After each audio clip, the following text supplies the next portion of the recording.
materi tantangan dan peluang perusahaan menerapkan inklusi di tempat kerja. Jadi salah satu best practice atau pembelajaran terbaik di perusahaannya dia akan berbagi untuk kita sore ini. Dan yang kedua ada Mbak Zikra Madinah. Selamat sore Mbak. Ya, Mbak Zikra, beliau adalah HRBP Manager dan Talent Performance Lead PT Unilever. Apa itu HRBP? Nanti kita dengar langsung dari Mbak Zikra sendiri. Dan Mbak Zikra juga akan membawakan topik tentang akses dan akomodasi secara inklusi bagi karyawan di era new normal. Jadi di sini juga ada pembicara satu lagi yaitu Pak Antoni Ginting. Pak Antoni Ginting adalah Recruitment and Selection Manager PT Sumber Alvaria Trijaya Tbk. Jadi beliau adalah Recruitment Selection Manager untuk Alpha Group. Jadi Alpha Group ini adalah satu perusahaan yang sudah merekrut teman-teman penyandang disabilitas lebih dari 500 orang. Jadi bagaimana strategi dan manajemen karyawan di masa situasi era new normal, apakah kemungkinan melakukan rekrutmen atau tidak? Nah, nanti kita akan dengarkan dari beliau. Dan yang terakhir pembicara kita adalah Mbak Fani Efrita. Mbak Fani Efrita adalah Talent Acquisition dan Operational Supervisor dari Yayasan Disable, gitu. Jadi beliau adalah seorang aktivis yang juga berjuang untuk hak-hak teman penyandang disabilitas. Jadi beliau banyak bekerja untuk mendorong teman-teman bekerja di sektor formal. Nah, untuk kegiatan webinar ini, kami dari Humanity Inclusion dan partner kami, Yayasan Disable, akan membuka saran dan umpan balik nanti di akhir sesi. Ada alamat email yang kami berikan juga, dan kami harap teman-teman juga bisa berkontribusi dan survei yang diberikan untuk memperbaiki kualitas dari webinar ini. Dan memasuki sesi yang akan dibawakan oleh Mas Kabul Hartono, saya ingin memberikan satu pengantar. Bahwa ternyata pandemik ini COVID-19 menurut data dari Kementerian Tenaga Kerja, sebanyak 3,05 juta tenaga kerja itu terdampak COVID-19 di seluruh Indonesia. 3,05 juta, berarti 3 juta, hampir 3.500.000 orang. Dan diperkirakan pengangguran bisa mencapai 5,23 juta jiwa akibat dari pandemi COVID-19. Ini hasil yang dirilis oleh Koran Tempo 2 Juni tahun 2020. Nah, kita melihat juga bahwa ternyata dampak itu tidak hanya lagi bicara ekonomi, tapi juga sudah bicara langsung orang sudah meningkatnya pengangguran yang terjadi karena pandemi. Nah, di sini kita melihat nanti bagaimana juga para panelis akan menjelaskan hal-hal apa yang bisa dilakukan yang secara inklusi untuk bisa mempertahankan karyawan ataupun retensi, dan apa yang bisa dilakukan sebagai peluang untuk juga tetap bisa membuka peluang-peluang upaya secara inklusi dari segi HR-nya. Nah, untuk itu kami persilakan kepada Mas Kabul waktunya dan tempatnya. Silakan. Baik, terima kasih Mbak Adel dan kawan-kawan yang ada di webinar siang ini. Ini jam tutup, tapi hopefully diskusi kita jadi lebih insightful, sehingga silahkan nanti kalau ada pertanyaan bisa langsung ke kotak Q&A. Saya mewakili Black and Fitch. Siang ini saya akan memberikan paparan mengenai tantangan dan peluang bagaimana penerapan kebijakan inklusi ini di dalam fase normal yang baru. Kantor saya saat ini adalah Black and Fitch, EPC, Engineering, Procurement, dan Construction. Jadi bergerak di bidang engineer. Saat ini Black and Fitch memiliki proyek yang sedang running di 3 lokasi utama kita, di Tangerang, di Batang, Central Java, dan di Jepara, untuk membangun independent power plant ya untuk tenaga listrik. Sekilas tentang saya, role saya saat ini di Black & Fitch adalah Country Human Resources Manager untuk Indonesia dan Philippines. Jadi saya juga sangat berterima kasih dan senang bisa diundang dalam forum ini untuk mendiskusikan tentang bagaimana penerapan inklusi bersama Profesor saya Johana Prawitasari dan rekan-rekan yang hadir juga siang ini.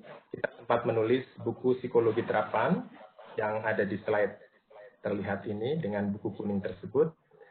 Ini mungkin 3-4 tahun yang lalu diterbitkan. Salah satu chapter membahas tentang merging dari tinjauan sisi manusia. Nah, di situ saya berkolaborasi menulis bersama dengan rekan-rekan yang lain.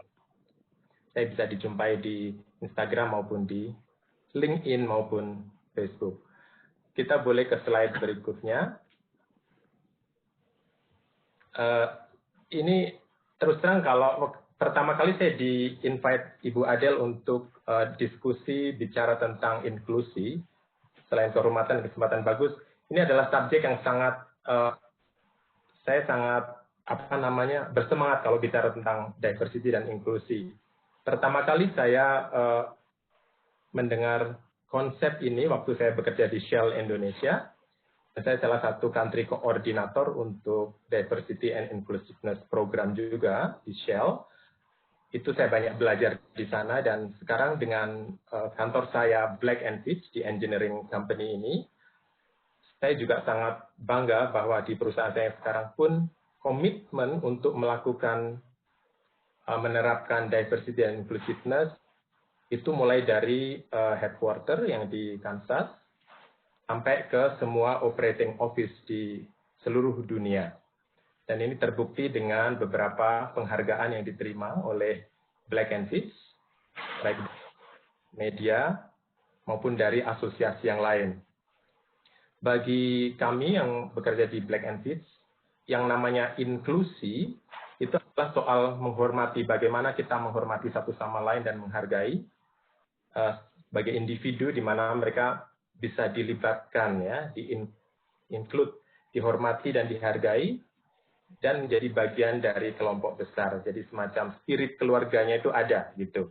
Saya rasa kalau konteks di Indonesia ini juga sangat nyambung ya, karena Indonesia itu kan family oriented culture. Jadi kalau kita bicara inklusi, mestinya ini bukan hal yang sangat baru buat kultur di Indonesia. Tentang bagaimana komitmen dan bagaimana kantor saat saya bekerja saat ini mendapatkan penghargaan dari cara kami menerapkan prinsip-prinsip inklusi maupun diversity. Kalau boleh selanjutnya ke slide saya, selanjutnya, which is ini adalah slide yang terakhir juga.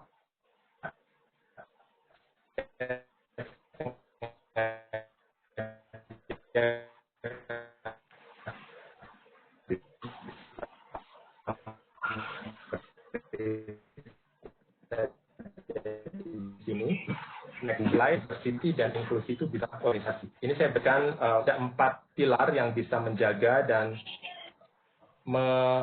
memastikan keberlangsungan penerapan prinsip inklusi ini, yaitu dari sistemnya, dari kebijakan yang dibikin, dari komitmen, dan dari sisi budaya. Nah, kalau kita bicara, kalau kawan-kawan lihat di slide di sebelah kanan itu ada 20 kotak biru muda ya, itu adalah corporate values kita yang kita sebut dengan aspire. Ya, jadi ada 20 prinsip values ketika orang baru masuk, ketika orang sudah ada menjadi program training wajib, yang juga dalam KPI atau target dari masing-masing profesional ya. Di Black & Fitch, culture yang saya pelajari adalah kita menyebut karyawan itu bukan employee atau karyawan, tapi kita menyebutnya profesional.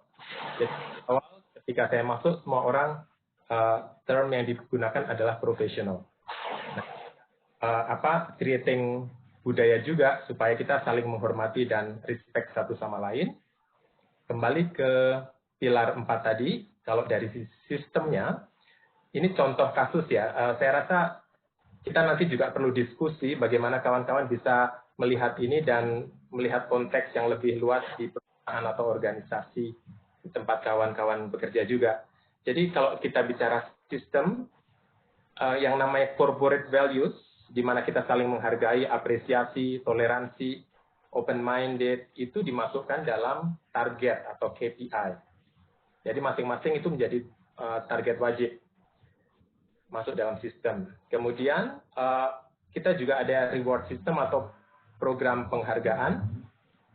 Jadi itu bagian bagaimana kita memastikan bahwa inklusi itu juga diterapkan dalam sistem kita dan menjadikan training wajib sejak dari induksi maupun secara reguler setahun sekali ini menjadi mandatory training. Kemudian kalau kita ke pilar yang kedua tentang kebijakan atau policy, ini kebijakan dari global di headquarter sampai di country. Dan juga ini diterjemahkan dalam kebijakan rekrutmen. Misalnya kita menerapkan yang namanya employee equity program. Jadi prinsip kesetaraan ketika kita merekrut semua kandidat diperlakukan sama dan mendapatkan peluang yang sama untuk di-assess. Dari sisi komitmen itu biasanya kan dari top down ya. Dari sisi CEO, dari pimpinan utama, jajaran pemimpin, mereka secara visible, kasat mata, selalu menyampaikan pesan bahwa kita inklusif, kita menerapkan Aspire sebagai corporate values, dan ini komunikasi terus dilakukan secara reguler di channel-channel komunikasi yang ada, ya, dan itu reguler dilakukan dan di-refresh. Nah, kalau kita bicara tentang perubahan ataupun inklusi, faktor budaya itu kadang tidak nampak tapi sangat terasa, sehingga faktor budaya menjadi kunci dari kita menerapkan prinsip inklusi. Kalau dari budaya, dari corporate value sendiri, yang kita sebut Aspire tadi, itu selalu diperkenalkan, selalu dijaga keberlangsungannya. Misalnya nilai-nilai perusahaan selalu kita sampaikan ketika kita akan memulai suatu meeting. Selalu ada dua hal yang wajib di Black and Fitch, yaitu safety moment dan Aspire moment. Jadi kalau safety moment itu memberikan briefing tentang tips soal keselamatan maupun kesehatan.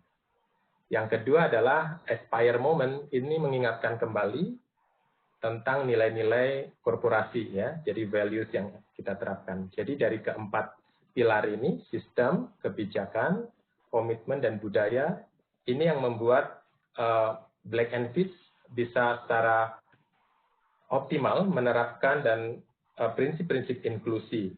Dan ini juga tidak berhenti di sini. Kita juga sedang mendevelop program global bagaimana pengaturan struktur. Jadi ada tim khusus nih dari sponsor, top management, ada council atau dewan diversity and inclusive juga dibentuk khusus untuk memastikan bahwa prinsip ini tetap jalan sampai ke level di country seperti itu. Saya rasa itu paparan awal dari saya dan kita nanti diskusi tantangan, bagaimana peluang kita untuk bisa mengoptimalkan bagaimana prinsip inklusi ini bisa diterapkan di tempat kerja kita. Mbak Adel, saya kembalikan ke moderator. Ya. Terima kasih Mas Kabul untuk paparannya yang singkat dan jelas. Dan di sini juga kita bisa melihat bahwa komitmen dari Black and Fitch adalah bagaimana inklusi diterapkan mulai dari rekrutmen sampai kepada penilaian performance ataupun key performance indikator. Betul. Nah, mungkin sedikit dijelaskan perusahaan ini bergerak di bidang apa gitu, Mas Kabul. Kenapa bisa sampai memiliki sebuah komitmen itu sehingga teman-teman juga bisa tahu, oh ternyata perusahaan ini core-nya seperti ini gitu. Oke. Bergerak di bidang apa? Iya, saya pertama kali waktu direkrut juga nggak tahu ini perusahaan apa gitu ya. Black and Fitch. Tidak ring a bell to me gitu. Saya pikir ini perusahaan asuransi gitu. Tapi setelah saya lihat websitenya dan saya mengundang kawan-kawan, silahkan visit websitenya Black and Fitch, ya, BV. Ini adalah perusahaan global engineering, procurement, dan konstruksi. Jadi kita ada desain, kita ada konsultasinya tentang engineering.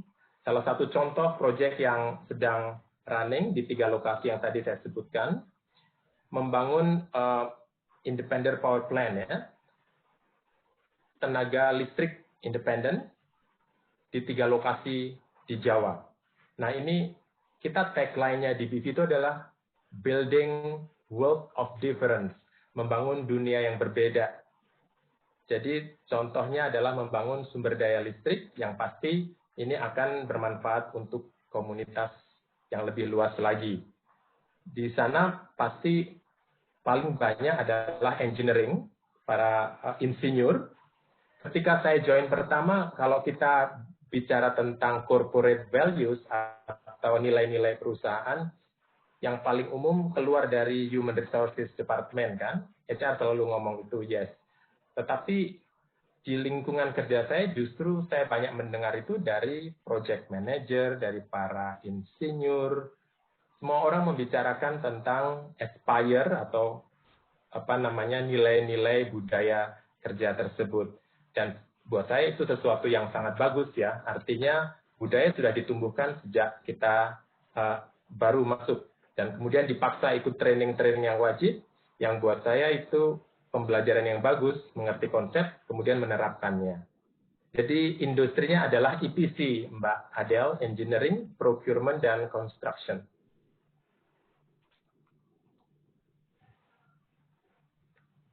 Itu background-nya. Dan pastinya karena kita perusahaan global, yang namanya diversity, keberagaman, orangnya macam-macam, ya. Orang Indonesia, orang Amerika, multicultural, berbeda-beda. Tetapi gini, Indonesia sendiri kan punya Bhinneka Tunggal Ika, ya, keberagaman. Keberagaman itu penting, itu satu hal. Tetapi tanpa inklusi, tanpa kita melibatkan mereka, engaging mereka, hasilnya juga tidak akan optimal. Black and Fitch, kami percaya dari penelitian global nih mengenai inklusi yang menarik, yang mungkin saya bisa share di sini adalah dengan budaya diversity dan inklusi ini, impact-nya ke bisnis itu dari sisi inovasi bisa 6 kali lebih besar daripada budaya yang D&I. Dari agility, bagaimana kita merespon terhadap perubahan, 6 kali bisa lebih besar. Dari kinerja yang lebih bagus, 3 kali lebih besar.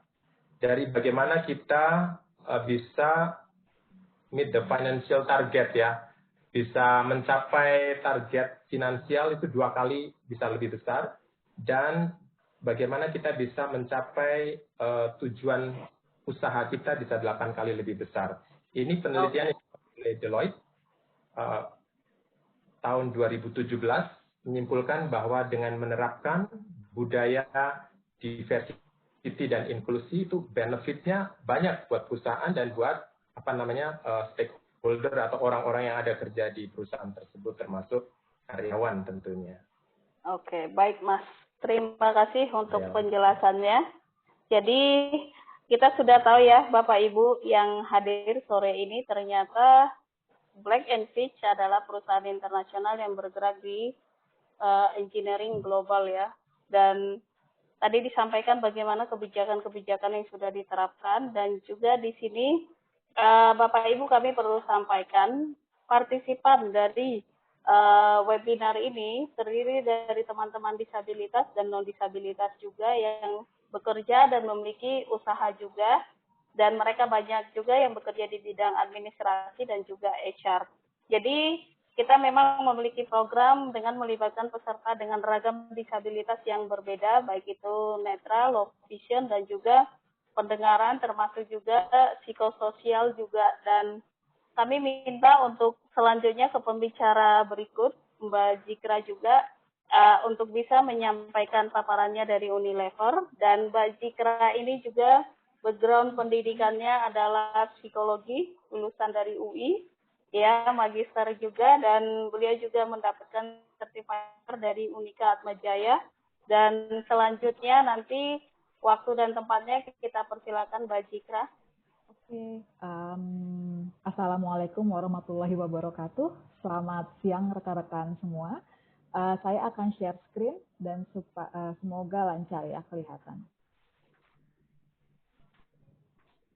Seperti yang tadi diminta oleh Mbak Adel, saya akan memperkenalkan diri terlebih dahulu.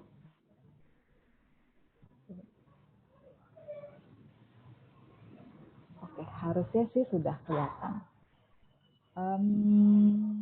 Oke, saya perkenalkan terlebih dahulu. Nama saya adalah Zikra Madina, atau teman-teman semua bisa memanggil saya dengan panggilan Z. Saya adalah HR Business Partner Manager untuk sales dan juga bertindak sebagai Corporate Lead Talent and Performance dan juga Diversity and Inclusion di Unilever. Nah, mungkin menjelaskan sedikit Unilever Indonesia itu apa gitu ya.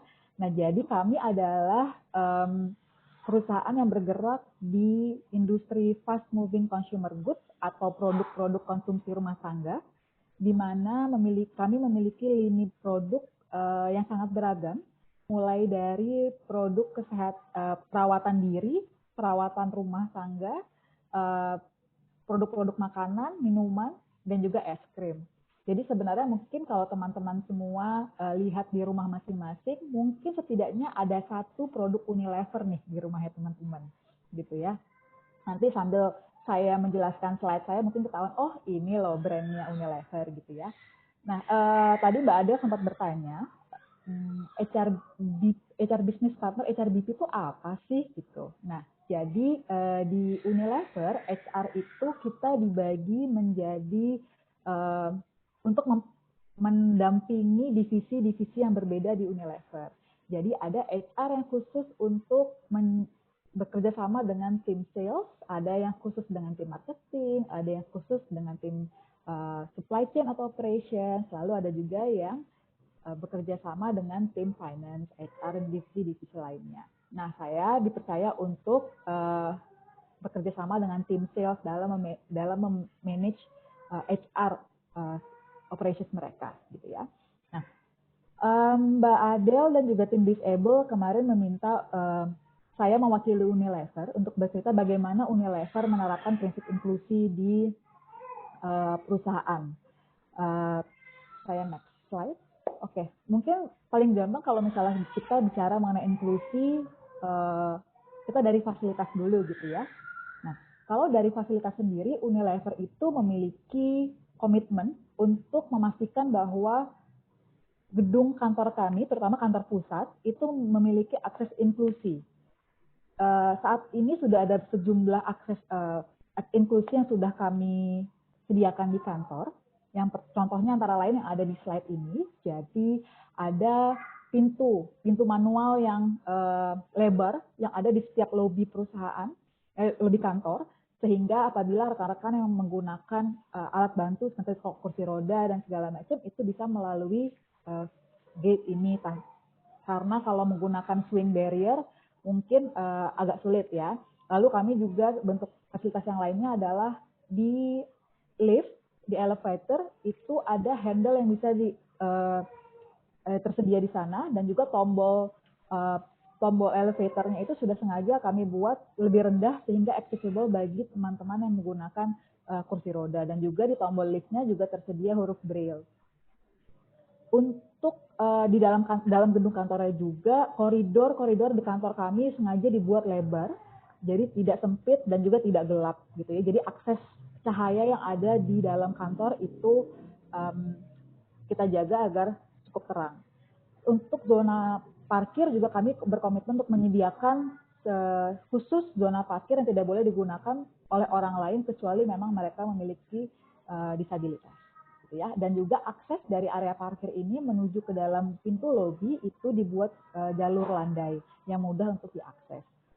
Kami juga menyediakan toilet khusus disabilitas di setiap lantai Jadi di kantor kami punya 5 lantai dan di setiap lantai tersebut ada toilet khusus untuk rekan-rekan dengan disabilitas.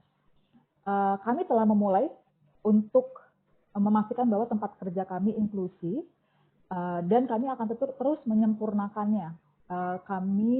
Semua ini kami sediakan secara inisiatif dari perusahaan dan kami terus berkomitmen untuk terus memperbaikinya melalui audit yang dilaksanakan oleh pihak eksternal sehingga mereka bisa memberikan masukan kepada perusahaan apakah ada hal-hal yang harus kami tingkatkan lagi. Dan juga akses inklusi yang kami berikan di kantor itu sudah lebih kami tidak hanya terbatas pada tempat kerja saja nih. Jadi selama working from home yang sudah kita lakukan kurang lebih 3 bulan ya, 3,5 bulan, itu Unilever kan sering melakukan virtual meeting atau bukan virtual town hall ya, seperti Cascade, Cascade, business performance atau apa oleh leaders kami. Dan di webinar tersebut selalu ada closed captions juga yang diberikan. Itu adalah salah satu bentuk improvement yang terus kami lakukan, kira-kira bagaimana dalam day-to-day operations itu Unilever bisa memastikan bahwa kami tetap inklusif. Gitu. Nah, itu sedikit mengenai fasilitas dan tentunya juga kami masih dalam tahap belajar untuk menjadi organisasi yang sangat inklusif dari segi bukan hanya tempat kerja, tapi juga keinginan kami untuk memperkerjakan rekan-rekan dengan disabilitas. Kami ingin memberikan kesempatan yang sama. Oleh karena itu juga sejak tahun lalu bekerja sama dengan Disable untuk menemukan cara bagaimana agar Unilever bisa memperluas cakupan kami kepada teman-teman dengan disabilitas dan sesuai dengan requirement kebutuhan dari Unilever. Gitu. Nah, mau cerita sedikit juga bagaimana sih Unilever itu menghadapi pandemi COVID-19 ya. Jadi mungkin seperti tadi di awal yang Mbak Adel bilang, COVID-19 itu memiliki dampak yang beragam sekali terhadap bisnis gitu ya. Kalau terhadap employment, berjuta-juta karyawan kehilangan pekerjaannya dan menjadi pengangguran karena pandemi ini. Bagaimana impact-nya terhadap Unilever? Untuk Unilever sendiri sebenarnya beragam ya. Jadi lini bisnis kami sangat banyak. Cuman memang dalam menghadapi pandemi ini Unilever itu berkomitmen untuk kita harus bisa mengatur ulang prioritas perusahaan. Sehingga mungkin di awal tahun kami sudah menentukan 5 atau 10 prioritas tahun 2020. Ternyata COVID datang nih bulan Maret. Jadi sehingga yang sudah kita tentukan di awal tahun itu menjadi tidak relevan lagi. Nah, setelah terjadi pandemi ini, Unilever Indonesia memutuskan untuk fokus pada 3 hal. 3 hal itu apa? Yang pertama, komitmen yang paling penting oleh Unilever itu adalah bahwa kami harus melindungi kesehatan dan keselamatan seluruh karyawan dan bekerja yang ada di ekosistem Unilever Indonesia. Bentuknya apa? Mulai kita salah satu perusahaan yang menerapkan WFH pertama kalinya. Jadi sebelum pemerintah menerapkan harus kerja dari rumah, Unilever sudah lebih dahulu beberapa hari lebih dahulu untuk menerapkan ini. Lalu untuk rekan-rekan kami yang tidak bisa WFH karena ada beberapa tugas Unilever itu adalah berjualan yang harus memastikan keberadaan produk-produk Unilever di toko-toko atau di pasar, mereka kan harus tetap bekerja ya, dan juga teman-teman yang ada di pabrik yang harus tetap bekerja memproduksi produk-produknya Unilever. Kami memastikan bahwa prosedur kesehatan dan keselamatannya diperketat, sehingga kami tidak membahayakan kesehatannya mereka, keselamatannya mereka, walaupun mereka tidak bisa berlindung di rumah masing-masing, seperti itu. Dan juga kami menyediakan, sebagai perusahaan kami mau juga menyediakan berbagai rangkaian kegiatan di rumah yang sebagai bagian dari well-being at home. Jadi mulai dari kegiatan olahraga di rumah, virtual gym, kelas-kelas virtual olahraga, ada kelas kesehatan mental juga yang kita berikan kepada karyawan kita. Itu adalah komitmen pertama Unilever. Prioritas yang kedua adalah Unilever berkomitmen untuk menjaga keberlangsungan bisnis. Selama pandemi COVID-19 ini, Unilever itu menyesuaikan portfolio produk-produk kita yang kira-kira relevan nih untuk situasi seperti ini. Jadi contohnya, kita launching produk, kita mengeluarkan produk baru, tapi produk barunya yang relevan seperti apa? Misalnya, produk pembersih rumah. Karena kan itu adalah yang dibutuhkan oleh karyawan, yang dibutuhkan oleh masyarakat. Lalu contohnya lagi adalah produk hand sanitizer yang selama ini kita produksi tapi kita ekspor. Nah sekarang kita percepat harus ada juga di lokal, jadi nggak cuma hanya diekspor saja. Lalu salah satu bentuk inovasi juga adalah kita melaunching lagi produk-produk, mengeluarkan kembali produk-produk yang kira-kira untuk dikonsumsinya itu di rumah. Contohnya kayak es krim. Es krim mungkin teman-teman selama ini kalau ya makan bisa di luar rumah sambil jalan-jalan karena packagingnya kecil. Nah sekarang kita launching, kemarin mungkin sempat heboh juga es krim Wolfie Meta yang kita relaunching ya. Nah itu untuk dikonsumsi dalam rumah. Intinya adalah kita ingin semua yang kita keluarkan itu relevan untuk menjaga kesehatan keselamatan warga Indonesia di dalam rumah masing-masing. Unilever juga secara singkat, secara cepat itu melaunching yang namanya Unilever Home Delivery. Jadi seperti e-commerce yang langsung dilayani oleh Unilever, sehingga masyarakat tidak perlu keluar dari rumah untuk membeli produk Unilever, sehingga mereka bisa tetap di rumah aja. Gitu. Yang terakhir, komitmen Unilever juga adalah untuk menjalankan peran kami dalam menekan laju penyebaran COVID-19. Bentuknya apa? Sejumlah donasi moneter dan juga perlengkapan kesehatan yang kami berikan kepada rumah sakit besar di area tempat kami beroperasi, dan juga menyediakan perlengkapan ini untuk karyawan-karyawan kami yang ada di depo. Gitu ya. Di depo itu adalah sales office kami yang berada di seluruh Indonesia. Nah, lalu apa sih bagaimana setelah Unilever mengatur ulang prioritas kami menjadi 3 ini itu seperti apa? Alhamdulillah hingga saat ini Unilever tidak ada memecat atau melepaskan karyawannya sama sekali. Jadi kami masih berhasil untuk mempertahankan seluruh karyawan kami dengan cara ini tadi. Jadi yang pertama adalah kita harus take care karyawan dulu. Karyawan adalah nomor 1. Lalu di dalam baru kita cari gimana caranya. Bisnis harus jalan melalui inovasi ataupun tindakan-tindakan apa saja. Mungkin ada, kita tidak perlu traveling lagi. Jadi kalau misalnya memang harus ada penekanan biaya, kita cari dari penekanan biaya lain yang memang tidak digunakan karena adanya pandemi COVID-19 ini. Misalnya seperti itu. Jadi komitmen kami adalah karyawan tetap secure pekerjaannya selama pandemi ini. Seperti itu. Nah, lalu ini kan saat pandemi baru berjalan gitu ya. Nah sekarang kan pemerintah sudah mulai membuka akses untuk kembali bekerja, gitu. Nah termasuk juga mempersilahkan karyawan-karyawan untuk kembali bekerja di kantornya masing-masing gitu ya. Jujur sampai saat ini Unilever belum kembali ke kantor. Jadi kami memang ada beberapa aspek yang kami lihat dalam menentukan kapan karyawan-karyawan Unilever harus kembali ke kantor. Mulai dari indikator jumlah kasus, lalu ada juga trennya seperti apa, dan juga itu adalah faktor-faktor eksternalnya. Nah, tapi kami juga melihat ada 4 prinsip yang kami jaga kalau nanti Unilever menerapkan new normal. Itu apa? Yang pertama adalah people safety adalah prioritas nomor 1 kami. Jadi keselamatan karyawan, keamanan karyawan adalah nomor 1. Artinya apa? Saat kami kembali nanti pun kami akan lihat role mana-mana saja yang memang perlu kembali duluan. Sebelum situasi benar-benar clear lah gitu ya, aman. Lalu juga karyawan dipersilahkan untuk menentukan apakah mereka ada concern nggak ya, ada kekhawatiran nggak kalau kembali.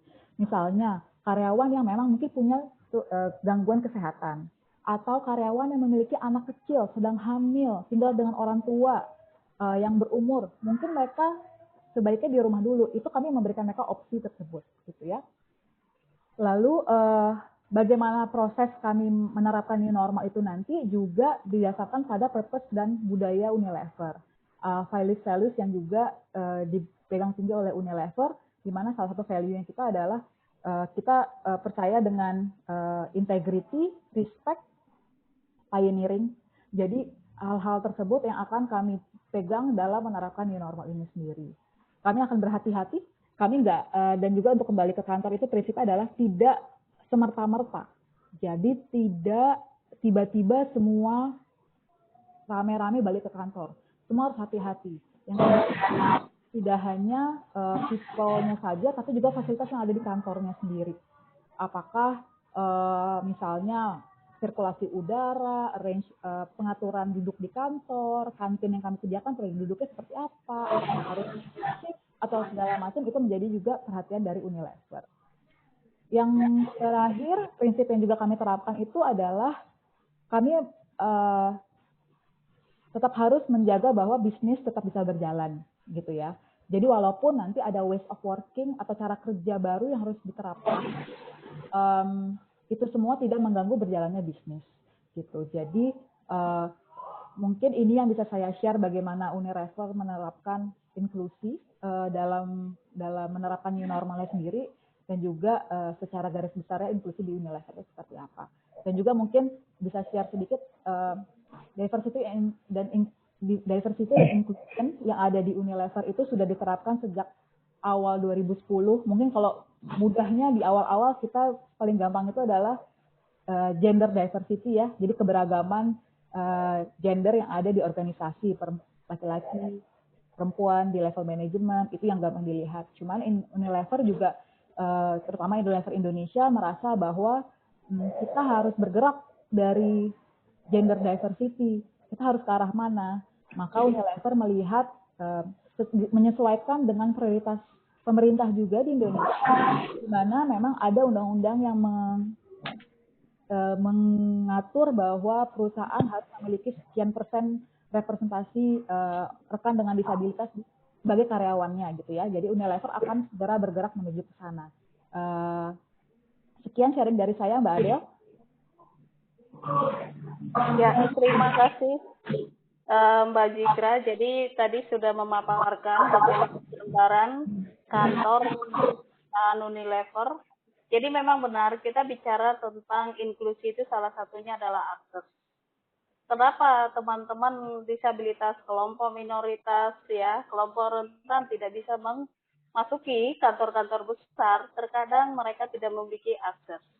Nggak mungkin karyawan di satu perusahaan yang mengalami disabilitas fisik tidak ke toilet selama 8 jam, dan mungkin kantinnya juga tidak aksesibel untuk kursi roda seperti itu. Di mana dia mencari makan? Nah, yang kedua juga tadi sudah disampaikan tentang akomodasi.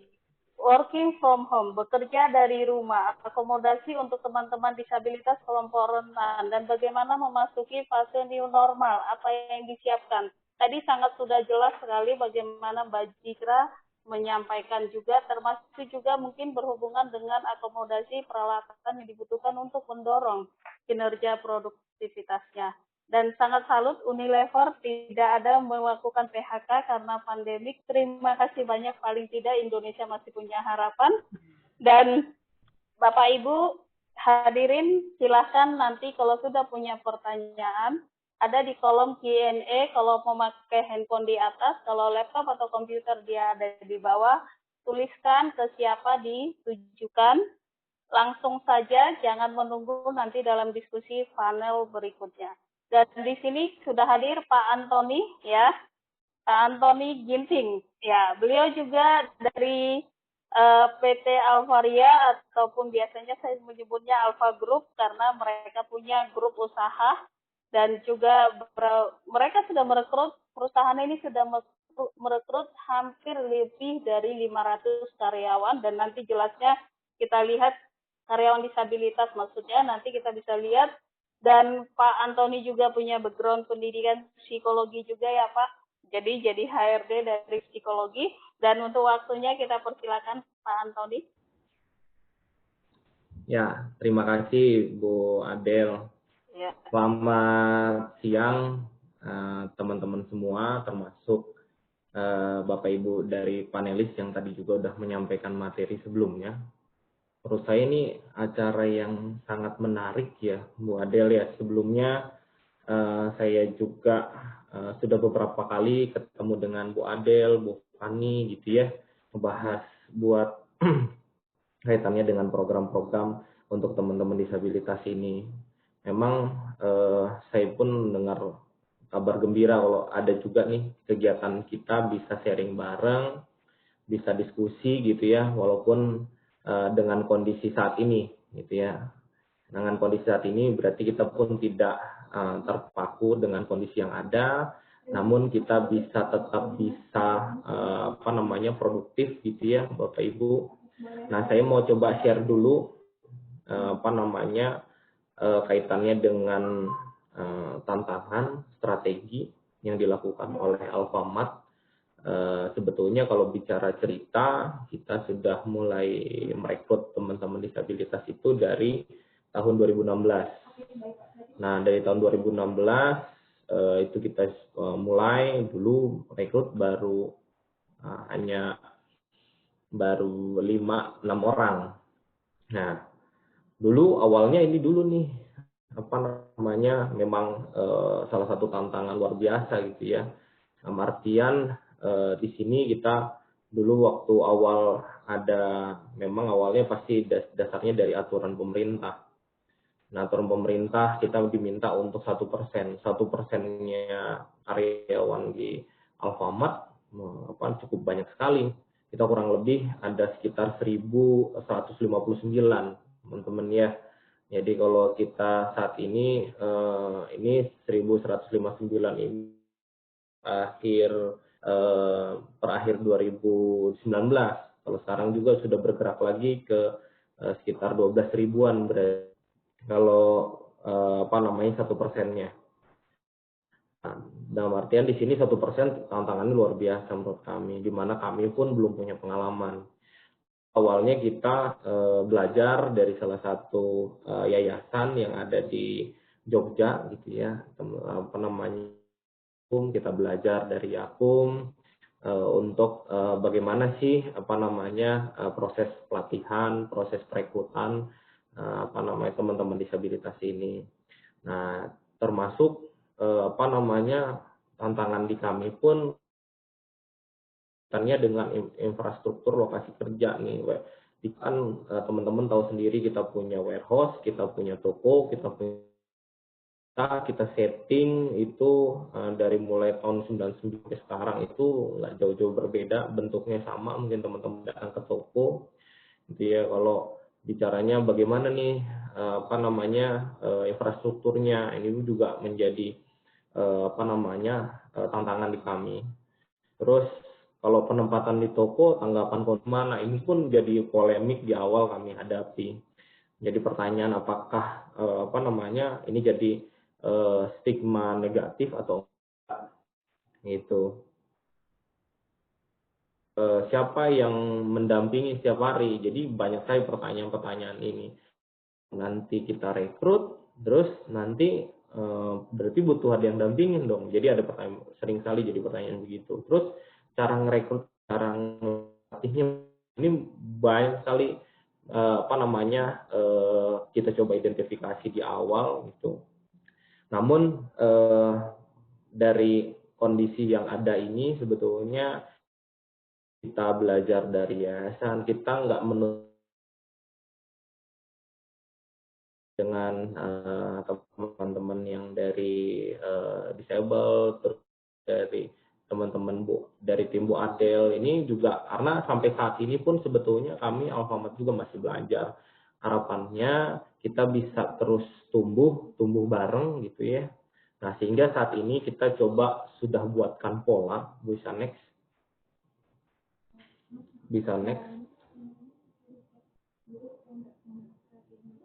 Oke, bawa lagi. Nah, sampai kita munculkan ini namanya Alphability Model. Harapannya sih Alphability Model ini selain selain kami terlewat, Bu. Nah, harapannya di Alphability Model ini sebetulnya ini bisa menjadi pola yang juga digunakan perusahaan-perusahaan lain. Bisa sebelumnya yang pola, Bu. Nah, di pola itu sebetulnya di sini kita belajar di sini di mana perusahaan memang mau, kenapa tadi kalau bicara Bu Adel bilang Pak Muhammad sekarang udah 500 nih karyawan disabilitasnya. Ini kenapa bisa seperti itu? Sebetulnya memang harus adanya kolaborasi. Dari mulai kami di Human Capital ngatur strategi untuk mengidentifikasi permasalahan-permasalahan yang tadi. Terus kami pun membangun komitmen manajemen dengan semua divisi gitu, untuk memang tidak hanya satu divisi yang bisa rekrut, nah tapi divisi lain menolak, tidak, tapi semuanya kita coba atur komitmennya, kita samakan persepsinya kaitannya dengan kaitannya dengan proses perekrutan maupun proses nanti onboarding di departemennya masing-masing. Dan kita juga atur taktik di sini. Kaitannya taktik di sini adalah kita pun di sini coba untuk buatkan cara-cara agar strategi dan komitmen itu juga bisa dijalankan. Nah, taktiknya adalah salah satunya itu di kami itu untuk pemenuhan karyawan disabilitas itu sudah masuk di KPI-nya People Development Manager di kantor cabang kami. Di 32 kantor cabang itu mereka wajib mencapai target untuk pemenuhan karyawan disabilitas. Nah, ini adalah satu taktik yang kita lakukan agar target kami pun bicara di 1%-nya realisasi, di sisi lain pun kaitannya strategi dan komitmen itu tetap terjaga seperti itu. Nah, kami pun coba kolaborasikan kaitannya dengan pemerintah, institusi. Jadi kami memang sangat terbuka sekali, baik baik itu yayasan, pemerintah. Kita coba untuk beberapa kali juga kolaborasi dengan berbagai kegiatan kaitannya dengan disabilitas ini. Nah, untuk proses di rekrutmen itu sekilas cerita kami selama kita berproses dari tahun 2016 sampai tahun 2020. Nah, untuk di proses rekrutmen, boleh next.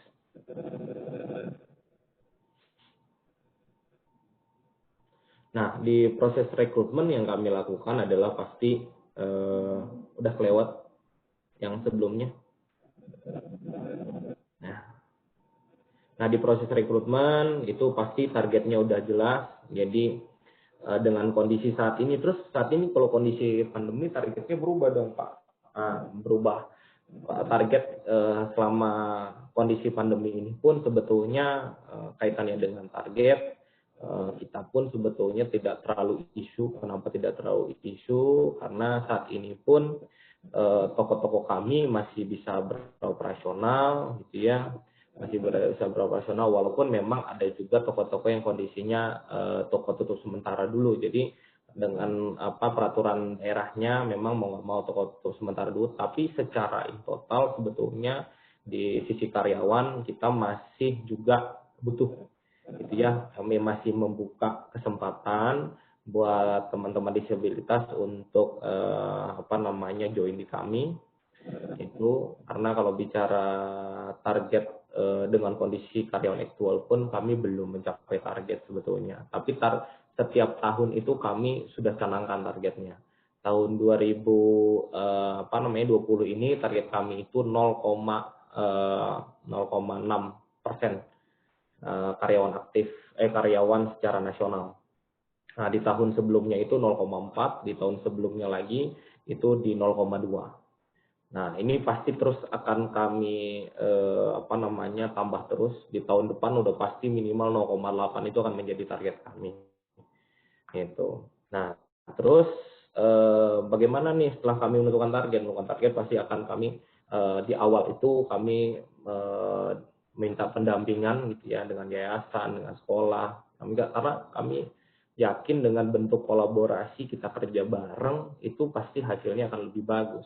Kami bisa belajar dari teman-teman yayasan, dari sekolah, terus dari yayasan, dari sekolah pun bisa belajar dari kami kaitannya dengan proses yang kami jalankan gitu. Baru kami coba untuk melakukan modeling terhadap yayasan maupun sekolah tersebut, dan kami buatkan standarisasi secara nasional gitu. Dan baru kami melakukan proses perekrutan sendiri saat ini. Gitu. Nah, terus kalau proses rekrutmen dengan kondisi saat ini seperti apa? Nah, kondisi rekrutmen saat ini kami pun masih tadi sesuai poin pertama bahwa kami masih punya target, itu yang pertama. Yang keduanya secara prosesnya, bagaimana prosesnya saat ini kita migrasi semuanya yang awalnya offline secara nasional, sekarang semuanya sudah online. Jadi teman-teman juga kalau mau mau melamar silahkan lihat di Instagram. Jadi kalau teman-teman saat ini kan rata-rata punya lah Instagram ya. Jadi teman-teman juga bisa buka Instagram, teman-teman ada di kota mana. Nah, teman-teman ada di kota mana, teman-teman bisa ketik Alfamart Karir _alpha_ karir nama cabangnya. Contoh kalau di kantor pusat alpha_ karir. Nah, itu yang kantor pusat. Kalau kantor cabang kita punya 32 cabang, itu menginduk ke cabangnya masing-masing, silakan bisa registrasi ke situ ya. Jadi teman-teman sampai saat ini silahkan teman-teman disabilitas silahkan boleh ya. Terus next. Nah, di selectionnya ini sih saya cerita aja. Kalau bicara di selectionnya kita via online, terus yang yang teman-teman yang rungu bicara bagaimana gitu ya, yang tuli bagaimana gitu. Nah, itu juga kita coba akomodir dengan bentuk kita tetap online, jadi interview online tetap kita lakukan. Jadi bisa sama kayak hari ini kita pakai chat gitu ya, kita bisa pakai chat, kita bisa pakai bahasa bibir gitu. Nah, beberapa untuk apabila di kami pun ada kesulitan, kami biasanya akan minta bantuan teman-teman tuli juga untuk membantu tim rekrutmen ke proses interview gitu ya. Boleh next. Maaf saya minum ya. Nah, ini demografi karyawan disabilitasnya Alfamart.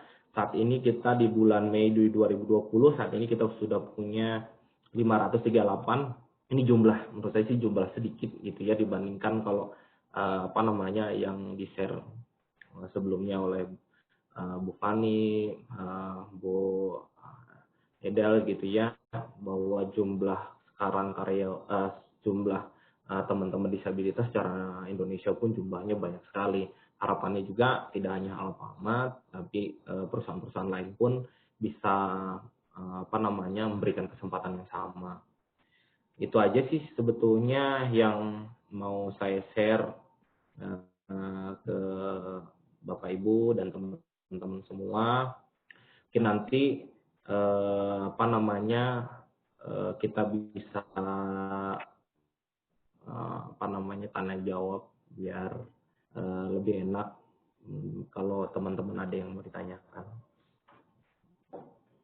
Ya, terima kasih Pak Antoni untuk paparannya. Jadi Bapak Ibu, tadi kita sudah mendengarkan Alpha Group ini memiliki kekuatan di partnership kemitraan. Jadi dari bagaimana menerapkan inklusi di tempat kerja, selain dari manajemen, tapi partnership juga menjadi satu kekuatan, sehingga mereka tetap melakukan berproses bersama. Dan kita juga memang sangat mendukung untuk penerapan inklusi ini tidak hanya di satu perusahaan, tapi kita melihat bahwa Alpha Group ini menjadi satu model yang bisa diterapkan oleh perusahaan-perusahaan lainnya.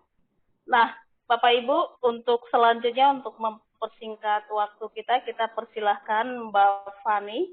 Satu panelis kita ini akan bicara sebenarnya apa sih tantangan teman-teman disabilitas untuk bisa bekerja, sejauh mana gambaran disabilitas yang ada di Indonesia, dan kenapa selama ini menjadi isu yang harus diangkat sesuai Undang-Undang Nomor 8 Tahun 2016 seperti yang disampaikan tadi, kuota minimum 1% dari total semua unit kerja, paling tidak ada teman penyandang disabilitas. Nah, untuk waktunya kita persilakan Mbak Fani. Ya, terima kasih Mbak Adel. Ini saya speaker paling terakhir ya Mbak Adel ya. Jadi kayak ini nambah-nambahin aja ya sebenarnya. Perkenalkan saya Fani dari Disable Foundation. Mungkin teman-teman di sini yang menjadi peserta webinar hari ini ada yang menjadi program dari Disable yang bekerja sama dengan Humanity Inclusion yang namanya Forward Together, juga ada dari teman-teman aktivis disabilitas lainnya. Seperti yang teman-teman tahu, Disable Foundation ini fokusnya adalah pada pemberdayaan teman-teman disabilitas untuk mereka bisa siap masuk di dunia kerja. Jadi ini sebenarnya karena pengalaman pribadi, Bang Yudhistia sebagai founder dari Disable Foundation adalah kami merasa setelah pelatihan dilakukan, kemudian setelah melewati tahap pendidikan, teman-teman disabilitas pastinya ingin masuk ke tahap aktualisasi diri dan mendapatkan pekerjaan. Kemudian kami berinisiasi untuk, sepertinya kita tidak hanya putus sampai di pendidikan ya, tapi kita harus menjadi penjembatan teman-teman disabilitas agar mereka bisa bertemu dengan perusahaan dan mendapatkan pekerjaan yang layak.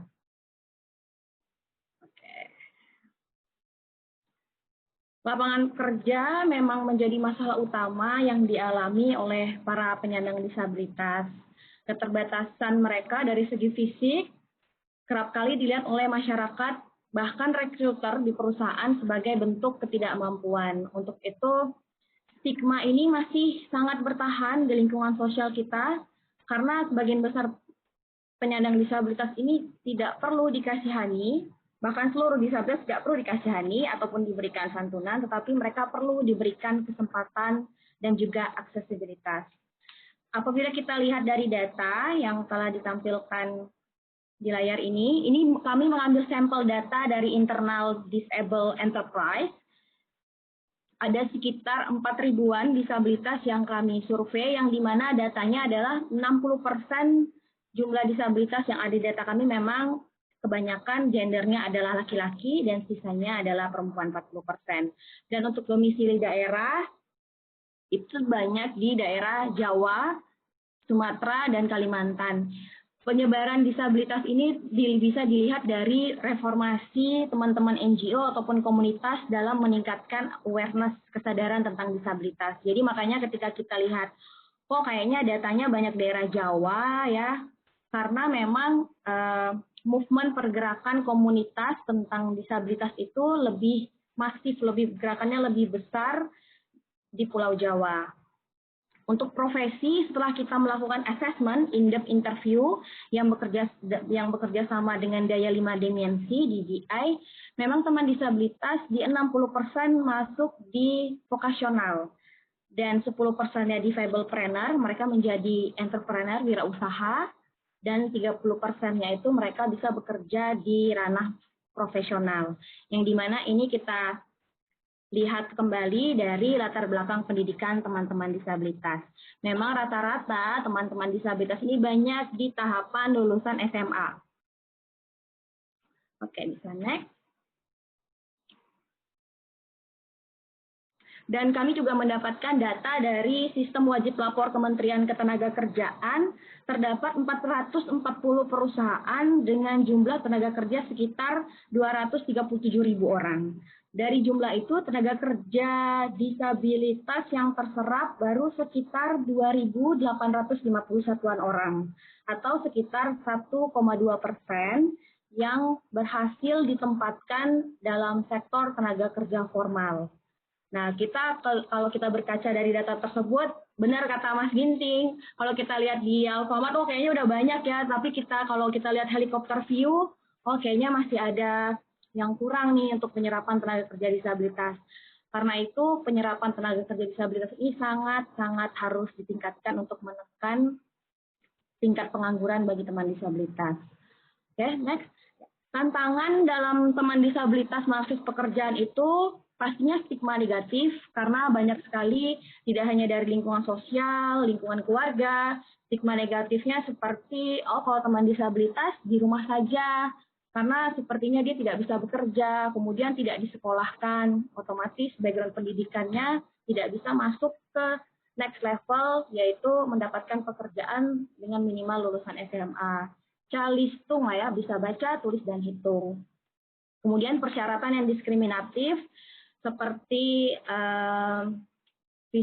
sehat secara jasmani dan rohani itu sudah sangat diskriminatif. Kemudian bisa berkomunikasi dengan lancar itu sangat mendiskriminasi teman disabilitas. Kemudian untuk tantangan selanjutnya sarana infrastruktur. Kalau kita lihat Unilever karena kebetulan saya sudah berkunjung dengan Mbak Zikra, kebetulan kita berkesempatan sebelum corona ini itu kita mampir ke kantor Unilever. Unilever itu sangat akses dan kita sangat menunggu teman disabilitas bisa berkarir di Unilever ya Mbak Zikra, karena sarana infrastruktur yang ada di Unilever itu sangat aksesibel. Dan ketika teman disabilitas ingin melamar pekerjaan, mereka pasti langsung di dalam pikirannya itu apakah kantor saya akses atau tidak ya. Karena kita harus membayangkan juga di posisi mereka, teman disabilitas ini double burden yang dimana mereka menghadapi 2 kali tantangan lebih besar dari kita. Kalau kita tidak ada tantangan dari rumah ke kantor, mereka juga harus memikirkan akses transportasi yang akses buat mereka apa ya, itu sangat mereka pertimbangkan untuk mendapatkan pekerjaan. Kemudian masih lemahnya pengawasan pemerintah, Undang-Undang Nomor 8 Tahun 2016 tentang kuota. Di sini belum kuatnya pengawasan karena belum adanya reward in punishment. Jadi pemerintah juga kurang gencar menekan perusahaan untuk merekrut teman disabilitas berdasarkan kuotanya. Dan terbatasnya akses informasi juga menjadi tantangan teman disabilitas karena teman disabilitas sendiri kalau kita lihat di Jakarta mungkin aksesnya lebih terbuka, kalau kita ke daerah kembali lagi ke internet apakah lancar atau tidak. Kemudian banyak sekali miskom informasi yang ada di dalam kita mendapatkan informasi itu banyak sekali tidak tersedia akses bagi teman-teman. Jadi seperti tidak ada juru bahasa isyarat, tidak ada teks, seperti itu. Dan seperti materi pembelajaran online platform tidak aksesibel, ini kami berkaca dari prakerja yang dimana kami dari Disable Foundation dan Humanity Inclusion harus memberikan pendampingan kepada teman-teman disabilitas karena ketika mereka mengakses kartu prakerja, mereka berhasil untuk mendaftar dan lulus, tetapi ketika mereka ingin mendapatkan informasi untuk mendapatkan sertifikat, mereka tidak mendapatkan aksesibilitas informasi tersebut karena videonya tidak ada penterjemah dan tidak ada teksnya. Next, di balik tantangan pasti ada peluang. Nah, bagi teman disabilitas di sini mungkin udah dikasih yang pahit-pahit dulu. Kemudian kita tuh ada peluangnya juga untuk teman disabilitas. Jadi tidak ada yang tidak mungkin. Nah, peluang kerja disabilitas itu sudah teman-teman juga pasti sudah tahu ya. Tadi Mas Ginting udah bicara, Mbak Zikra juga sempat sudah menyinggung bahwa pemerintah itu sudah mengeluarkan sebuah undang-undang nomor 8 tahun 2016 di mana pemerintah, BUMN dan BUMD wajib memperkerjakan paling sedikit 2% disabilitas dari jumlah pegawai. Dan untuk teman swasta seperti Alfamart, ya, Unilever, perusahaan yang Mas Kabur, itu 1% bagi perusahaan swasta. Nah, ini menjadi kesempatan bagi teman-teman disabilitas untuk bisa mengisi kuota tersebut. Kemudian kesempatan internship dan magang. Saat ini melalui program Forward Together, program yang diinisiasi oleh Humanity Inclusion Disable Enterprise bekerja sama dengan FPD Life, kita itu banyak sekali bekerja sama mulai approach pendekatan ke perusahaan untuk memberikan kesempatan internship atau magang kepada teman disabilitas. Karena berdasarkan hasil wawancara dan CV yang masuk kepada kami, memang teman disabilitas belum mempunyai pengalaman kerja. Untuk itu, kita bisa memberikan pengalaman kerja tersebut melalui program internship atau magang.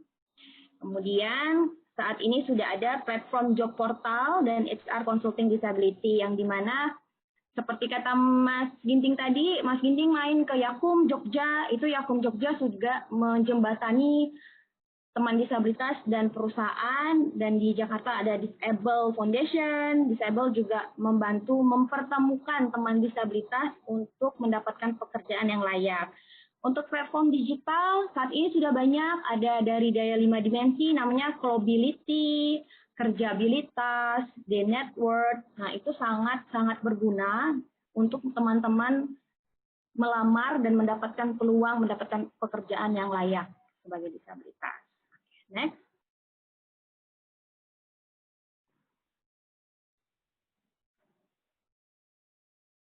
Oke, aksesibilitas digital. Kalau dulu mungkin teman disabilitas agak bingung kalau misalnya aku kerja itu apakah aku harus tiap hari ke kantor. Sekarang sudah bisa working from home. Apalagi semenjak COVID-19 ini, pengalaman kita teman-teman talent di FWD Live mempekerjakan 4 teman disabilitas.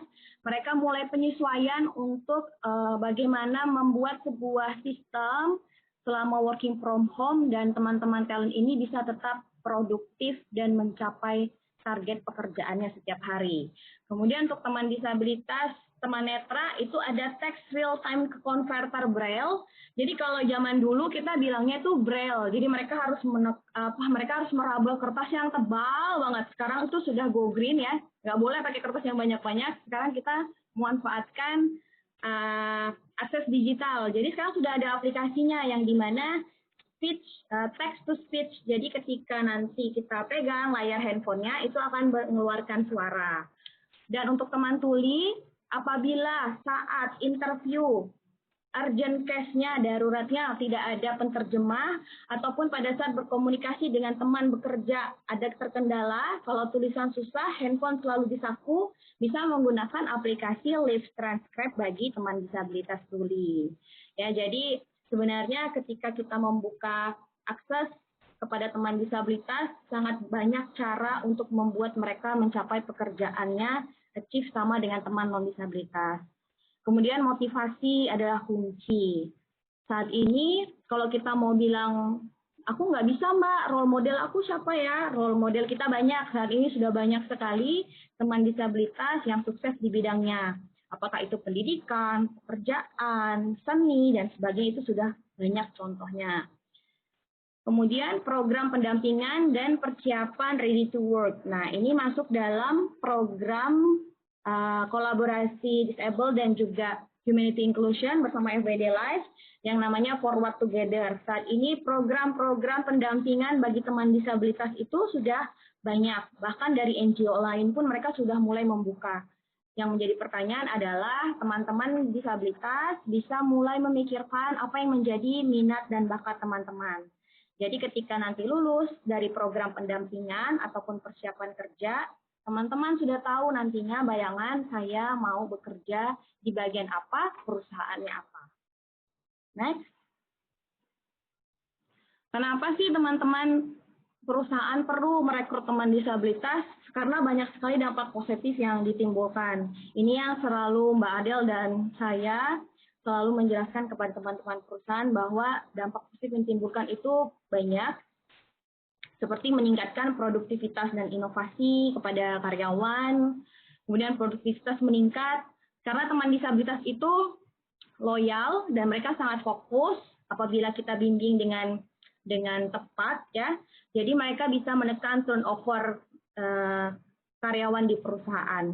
Kemudian bisa meningkatkan budaya di lingkungan kerja, meningkatkan loyalitas pelanggan dan karyawan, dan juga meningkatkan praktik bisnis yang mengakomodir penyandang disabilitas menghasilkan praktik-praktik yang bermanfaat bagi semua pegawai. Seperti tadi Mbak Zikra infokan, ketika ada parkir khusus disabilitas, ketika itu juga parkir bisa digunakan untuk teman-teman lansia, ibu hamil, begitu juga dengan gate khusus disabilitas yang agak lebar ketika ada karyawan yang membutuhkan seperti ibu hamil atau lansia, juga bisa melewati gate tersebut karena jarak tutup gate-nya ada jarak waktu yang lebih lama. Jadi ketika kita mempersiapkan lingkungan yang inklusi dan diversity di perusahaan, itu tidak hanya berdampak pada satu sisi saja, teman disabilitas saja, tapi kepada seluruh pegawai di perusahaan. Mungkin dari saya sudah cukup, Mbak Adel. Karena di sini saya berharap di dalam forum ini kita memiliki pemikiran yang sama, bagaimana kita menciptakan perusahaan yang inklusi, diversity kepada teman-teman disabilitas, dan juga kepada meningkatkan benefit kepada perusahaan juga. Jadi win-win solution begitu. Jadi kalau kita bilang Mas Ginting saya sudah, kalian kapan? Biasanya kan gitu. Nah kalau misalnya bingung ada saya dan Mbak Adel di sini. Iya kan Mbak Adel, kita standby terus ya Mbak Adel. Iya betul.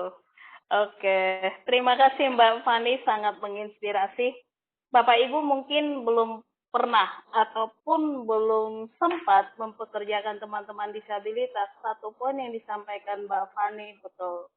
Teman-teman disabilitas tidak membutuhkan bansos, tidak membutuhkan bantuan apapun, hanya membutuhkan akses yang setara, equal. Jadi dalam program ini juga kita mencoba untuk bagaimana teman-teman disabilitas ini memiliki peluang yang sama dengan teman-teman non-disabilitas.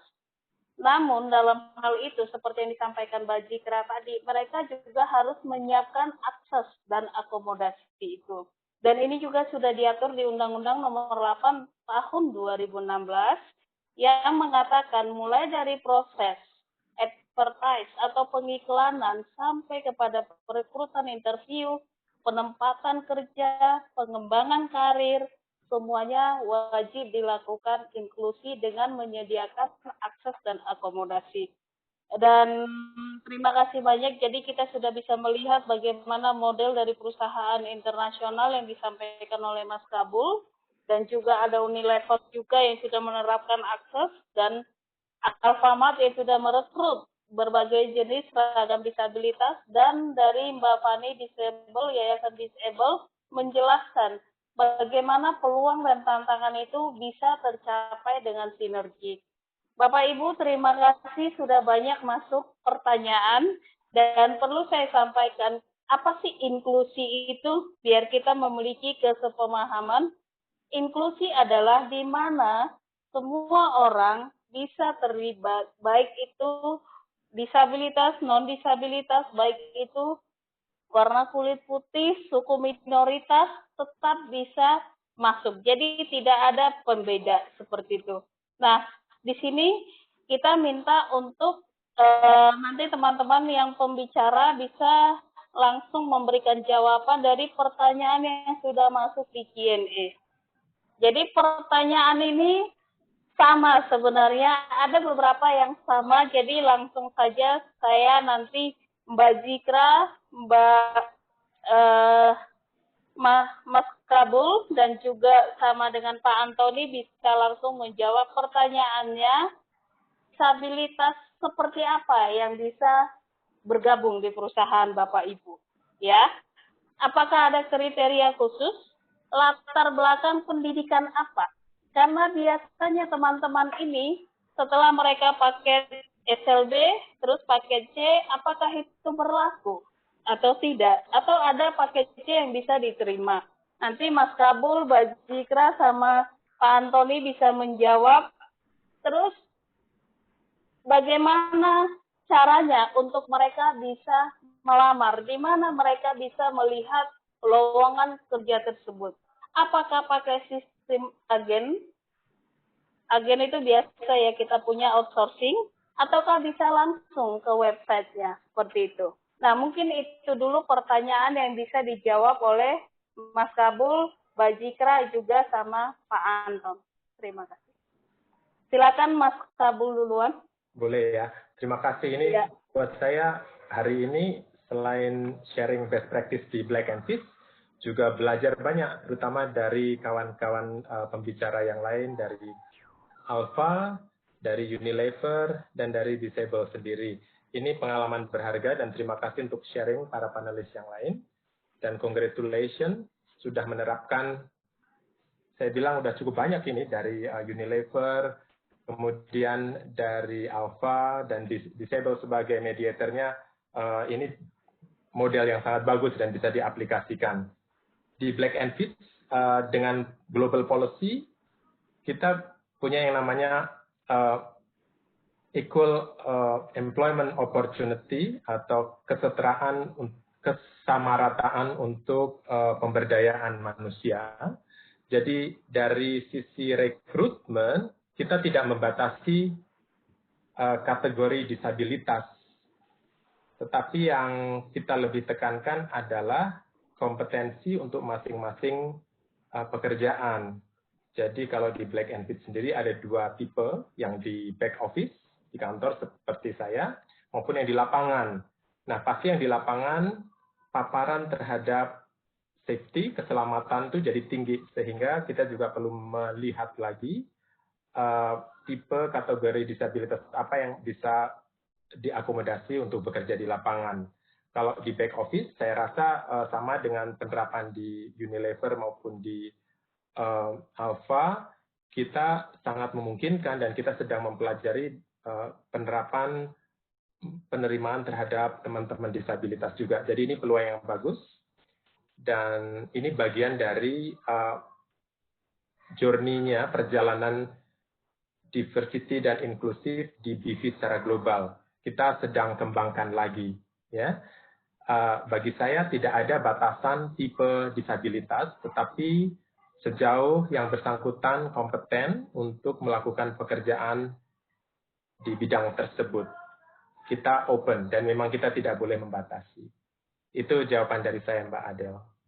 Ya, terima kasih. Berarti memang kita melakukan journey ya, Mas, bersama nanti untuk ini. Baik, selanjutnya Mbak Zika. Oke, saya sangat setuju dengan yang disampaikan oleh Mas Kabul karena kita juga menerapkan hal yang sama di Unilever, di mana sebagai perusahaan global kita menerapkan prinsip equal opportunity atau kesamarataan kesempatan, ya.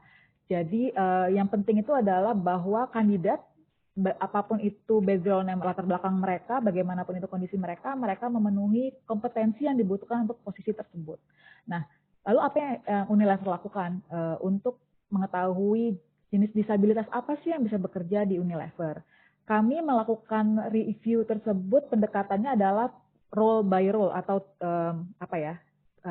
jenis-jenis pekerjaan yang ada di perusahaan. Jadi kita lihat tugas misalnya posisi A itu kira-kira membutuhkan skills apa sehingga jenis disabilitas apa yang bisa diakomodasi di situ, apa yang tidak. Karena sama seperti yang tadi Mas Kabul sampaikan, bahwa Unilever itu memegang teguh safety.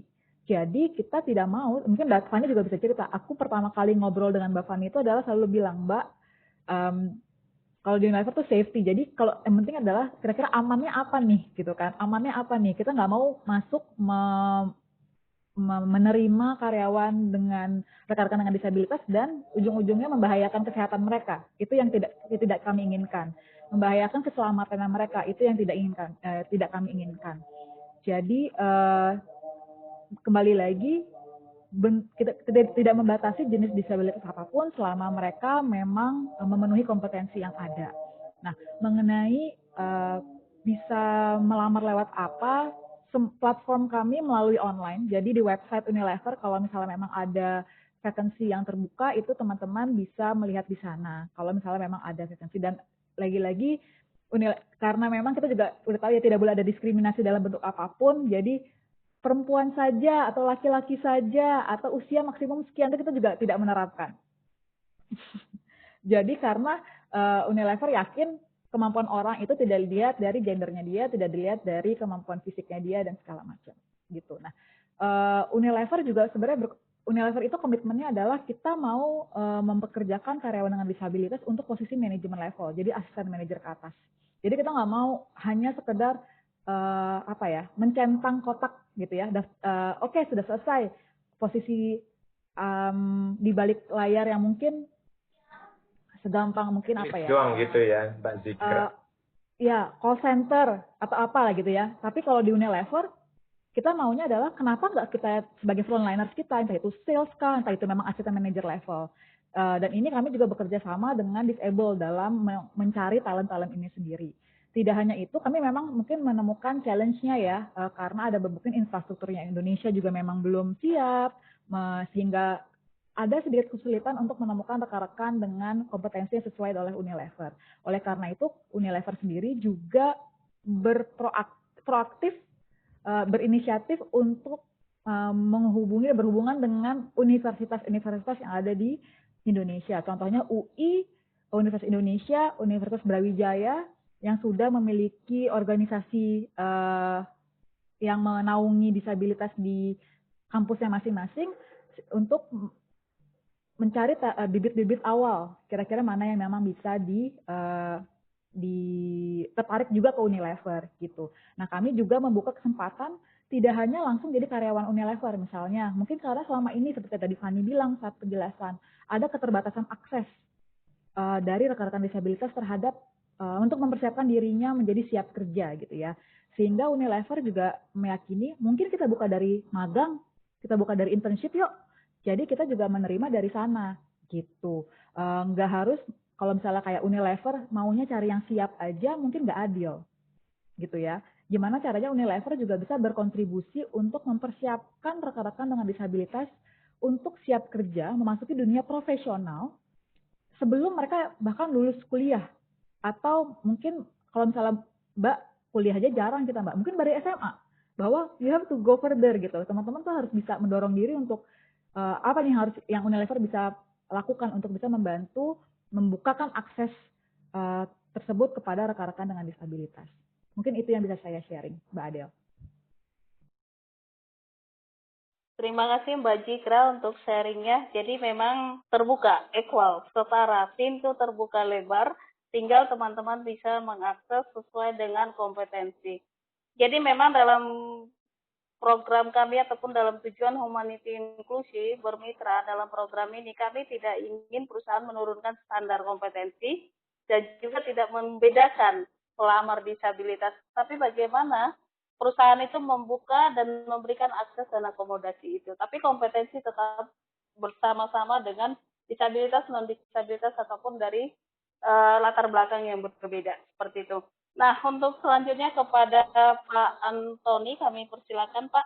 Silahkan dari pertanyaan tadi, apakah bisa diterima ragam disabilitas khususnya netra ya, jadi total netra, apakah bisa latar belakang pendidikan paket C, terus udah pernah bekerja di Alfamart, apakah boleh bergabung lagi?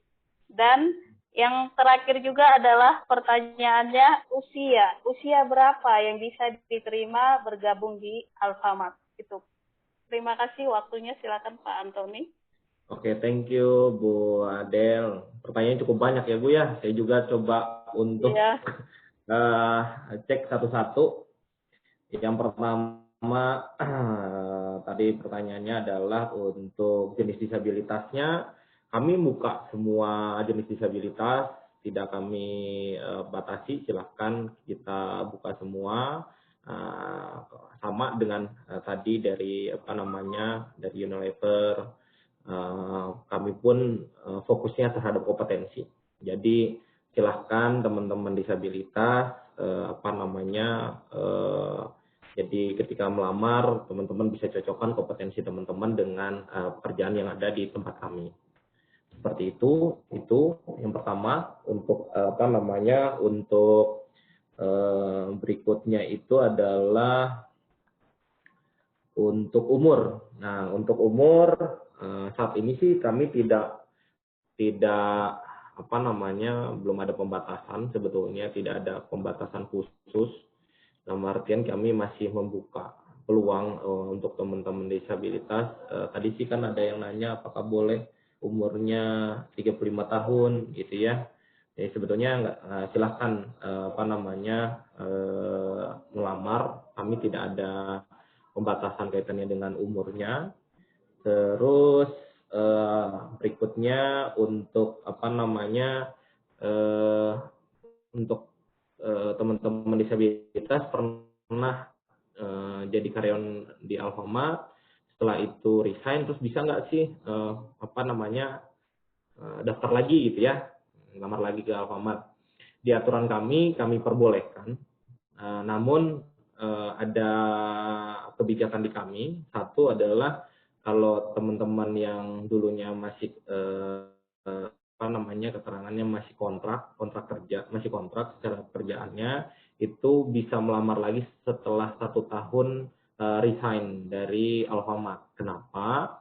Harapan harapan kami adalah teman-teman juga memiliki komitmen. Jadi dalam artian banyak sekali sebetulnya kondisi-kondisi seperti ini, di mana karena awalnya mau coba-coba mungkin seperti itu. Nah, setelah itu resign terus pengen balik lagi karena coba bandingin tempat lain ternyata lebih oke, balik lagi. Nah, harapannya sih betul-betul bisa komit untuk tetap stay.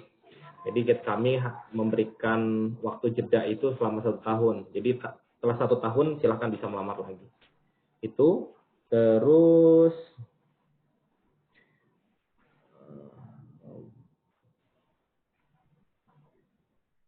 kalau melamarnya sebetulnya kalau melamar sama kami tidak bedakan jalur linknya untuk teman-teman disabilitas dan yang non disabilitas silahkan bisa akses saja, teman-teman bisa cek di IG kami. Nah, sekalian kami pun share di situ aktivitas-aktivitas karyawan kami. Itu silahkan sambil teman-teman santai bisa lihat di situ ya, diakses aja. Terus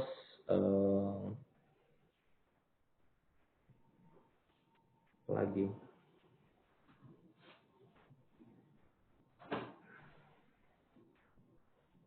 masih ada nggak ya Bu Adel? Udah ya? Udah semua ya untuk saya? Kalau ini yang satu lagi Pak Antoni, ini ada pertanyaan.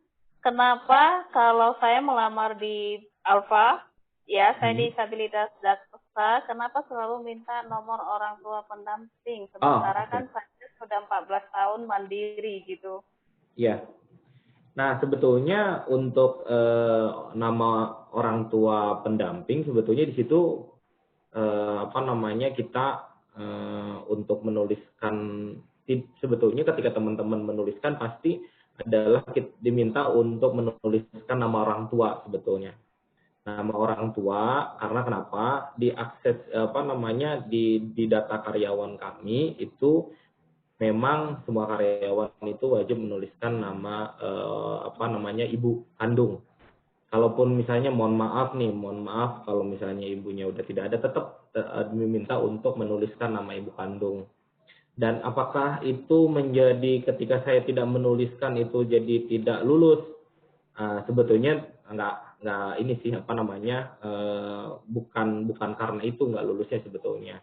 Tapi memang secara administrasi di kami selain menuliskan nomor KTP, teman-teman juga memang harus menuliskan nama ibu kandung. Karena ini kami pun memastikan di database kami itu nama itu pasti banyak sekali. Terus nomor KTP kita di Indonesia pun ya masih mohon maaf gitu ya. Jadi kadang juga nomor KTP walaupun udah EKTP tapi ada nomor EKTP yang sama. Nah, makanya kami coba untuk compare lagi dengan nama ibu. Jadi data karyawan kami memang datanya namanya, nomor KTP dan nama ibu. Itu untuk memastikan bahwa tidak karyawan dari 120.000 itu tidak ada yang sama gitu. Jadi bukan itu yang membuat lulus atau tidaknya, tapi secara administrasi silahkan dilengkapi seperti itu. Seperti itu, Bu. Baik, Pak. Sudah sangat jelas. Terima kasih, Pak Antoni. Dan satu orang penanya buka video, jadi partisipan akan bertanya langsung kepada narasumber atau pembicara kita. Silakan, Mas Hadi. Fansnya Mas Ginting banyak loh, ini loh. Iya. Banyak loh, Mas Antoni banyak ini fansnya nih. Bingung Mbak Adel membagi pertanyaannya. Ya, karena Alfamart selalu open recruitment. Yes.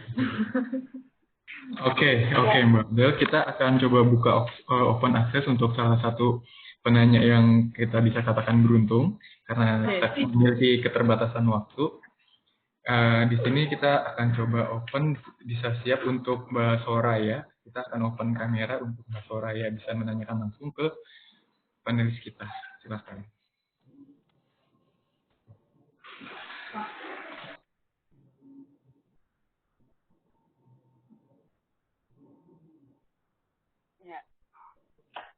Silakan Mbak Soraya. Silakan Mbak Soraya di unmute untuk atau diaktifkan mic-nya.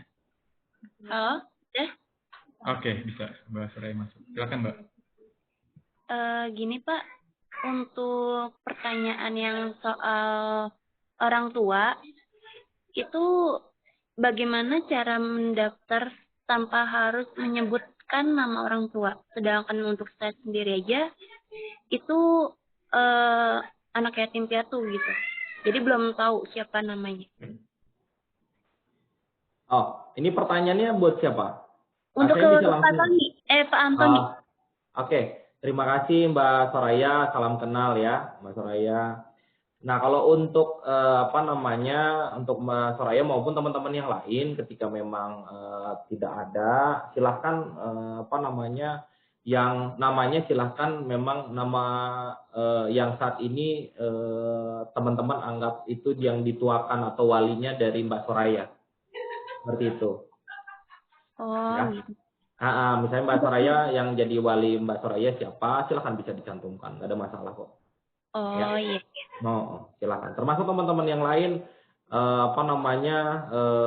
kaitannya dengan hal-hal seperti itu, menurut saya sih jangan sampai juga menghambat teman-teman untuk kerja, jangan. Tapi silahkan tanyakan ya ke teman, kalau misalnya teman-teman ada di kantor-kantor cabang kami, terdekat kantor cabang kami pun silahkan bisa ditanyakan untuk hal-hal yang memang teman-teman kok ini membingungkan saya, silahkan ya. Itu Mbak Soraya. Ya, udah cukup. Oke, terima kasih Mbak Soraya untuk pertanyaannya. Jadi memang betul Pak Antoni dan juga Mbak Jikra sama Mas Kabul. Tantangan teman-teman disabilitas adalah dari persyaratan. Sering sekali persyaratan ini yang membuat mereka mengalami hambatan untuk melamar. Contoh, ketika persyaratan yang dibuka adalah minimum SMA, itu juga akan mereka berpikir apakah paket C atau bolehkah SLB, seperti itu. Jadi memang ada perlu spesifik. Jadi ada spesifik memang. Selain kita bikin iklan secara umum, tapi ada penjelasan lebih detail kalau itu dibutuhkan oleh teman-teman disabilitas yang akan melamar. Jadi inklusi itu juga mulai dari expertise-nya itu, dan kita juga menemukan teman-teman juga memiliki hambatan di mana mereka mau melamar, juga ada hambatan dari ya bagaimana orang-orang di sekitarnya terlibat. Jadi beberapa kasus dari Kabupaten Bekasi kita menemukan mereka hidup sendiri sebatang kara seperti itu. Jadi memang karena mereka merantau gitu dari desa ke kota seperti itu. Jadi hal-hal seperti ini memang yang kita temukan selama kita melakukan program dan pendampingan ini. Dan satu orang penanya lagi kita buka, ya silakan Mas Hadi. Oke. Siapa lagi yang mau bertanya? Oke. Atas nama Nikira Dewanti, kita akan open access untuk Mbak bisa bertanya secara langsung. Nikira Dewanti, kita akan open access ya. Oke, silahkan.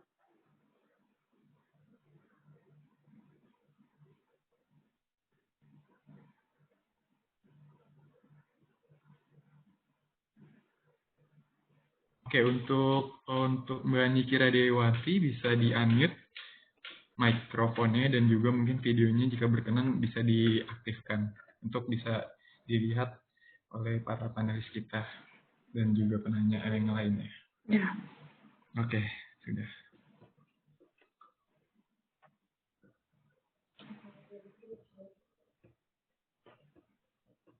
Kayaknya videonya belum ada. Mikrofonnya masih di mute, Mbak. Oke.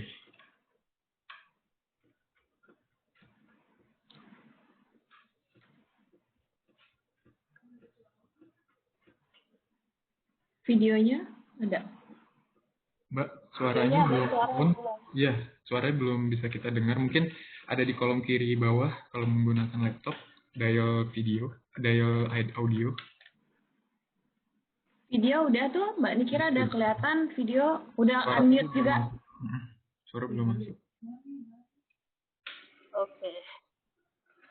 Halo Mbak Nikira, sudah dengar kita? Suaranya belum masuk Mbak, bisa dikuatkan suara? Oke. Ya, mungkin dalam tulisan aja Mas Hadi kalau memang masalah teknis. Oke, baik. Baik, mungkin karena kita online-nya ada ke Iya. nah, kita mungkin akan pindah atau ditulis saja Menikira Dewati. Terima kasih atas partisipasinya. Baik, oke. Pertanyaannya Ya, jadi pertanyaannya nanti bisa dituliskan, dan dari beberapa pertanyaan tadi mungkin sudah mengakomodir ya Bapak Ibu. Terima kasih banyak, dan memang yang menjadi kebutuhan teman-teman penyandang disabilitas untuk bisa inklusi atau bekerja di sektor formal adalah bagaimana ketersediaan akses dan akomodasi. Dalam interview ketika teman-teman tunarungu ataupun disabilitas pendengaran, mereka membutuhkan penerjemah bahasa isyarat seperti itu. Jadi memang hal-hal ini yang menjadi concern kita yang kita bisa dampingi. Dan pertanyaan dari Mbak Nikira Dewanti, boleh bertanya testimoni para HR, manajer yang sudah bekerja dengan disabilitas, apa positif dan kurangnya, boleh minta masukan apa yang bisa kami improve. Dan apa kekhawatiran Bapak Ibu HR ini dalam merekrut teman-teman disabilitas? Ini pertanyaan yang sangat bagus untuk bisa menutup sore kita ini. Dalam diskusi ini kita persilahkan dimulai dari Pak Antoni dulu, nanti Mbak Jikra, dan kembali ke Mas Kabul. Silahkan. Ya, terima kasih Bu Adel. Kalau ditanya apa namanya apa positif dan negatifnya gitu ya, menurut saya sih yang kalau selama kita bekerja bersama teman-teman disabilitas, saya lebih banyak positifnya gitu ya. Kenapa? Kalau bicara pengalaman selama ini, itu user-user pun sebetulnya mereka melihat melihat teman-teman disabilitas ini bukan karena kasihan, tapi sebetulnya teman-teman disabilitas ini tuh mereka punya potensi sebetulnya. Bicara dalam artian secara kalau ada hal-hal yang memang teman-teman yang dimiliki teman-teman disabilitas ini lebih malah dibandingkan teman-teman yang non disabilitas. Contoh pengalaman yang cukup menarik untuk teman-teman di warehouse kami itu sampai salah satu user kami itu malah sangat senang sekali gitu punya karyawan dari teman-teman disabilitas. Mereka sampaikan bahwa teman-teman disabilitas ini itu secara pekerjaan mereka itu fokus gitu ya.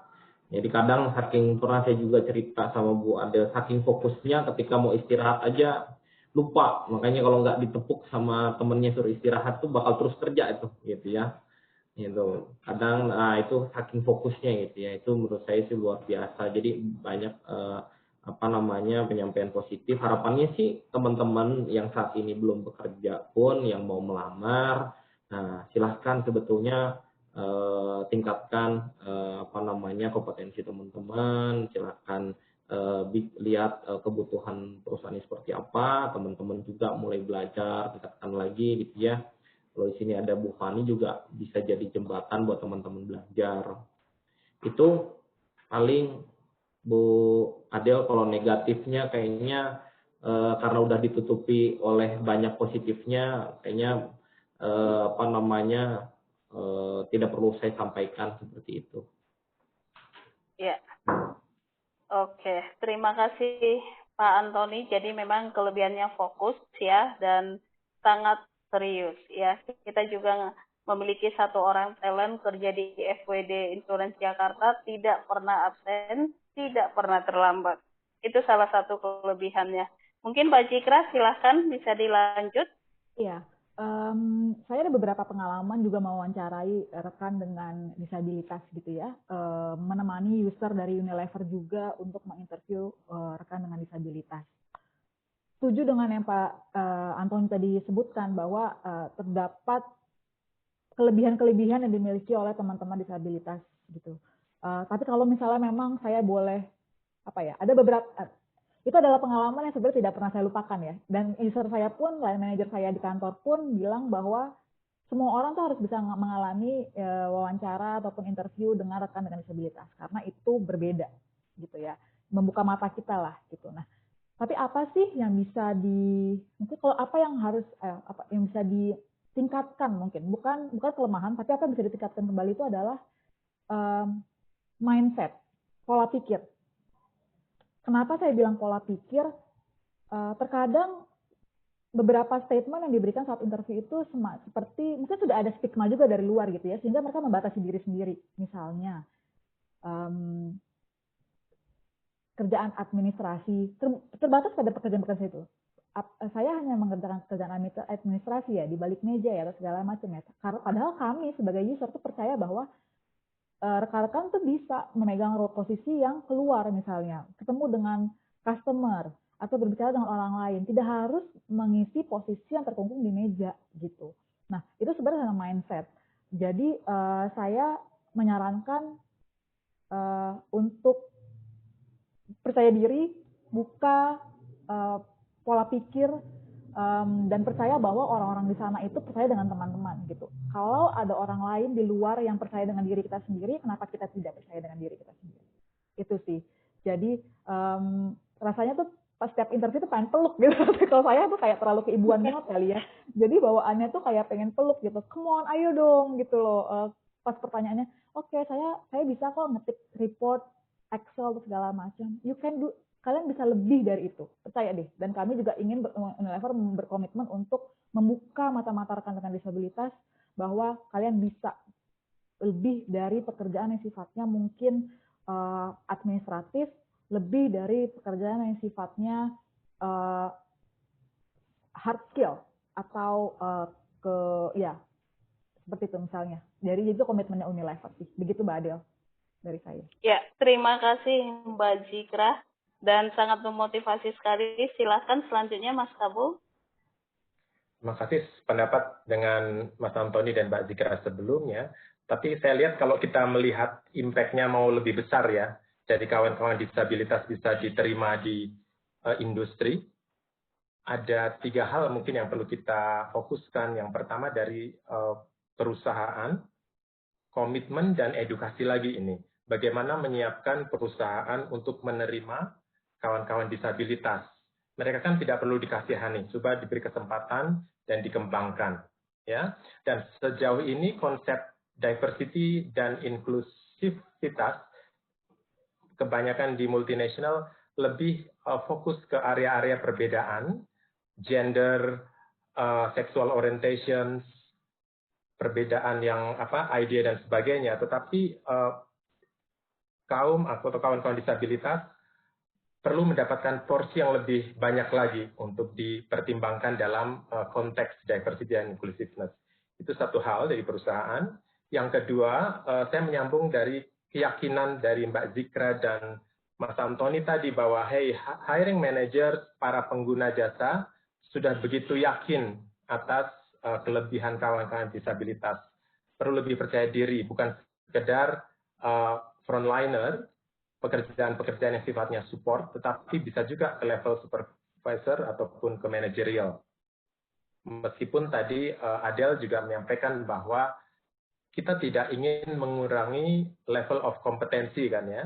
Kompetensinya tetap sama, tetapi bagaimana menyiapkan kawan-kawan disabilitas juga untuk mereka bisa muncul dengan talenta yang optimal.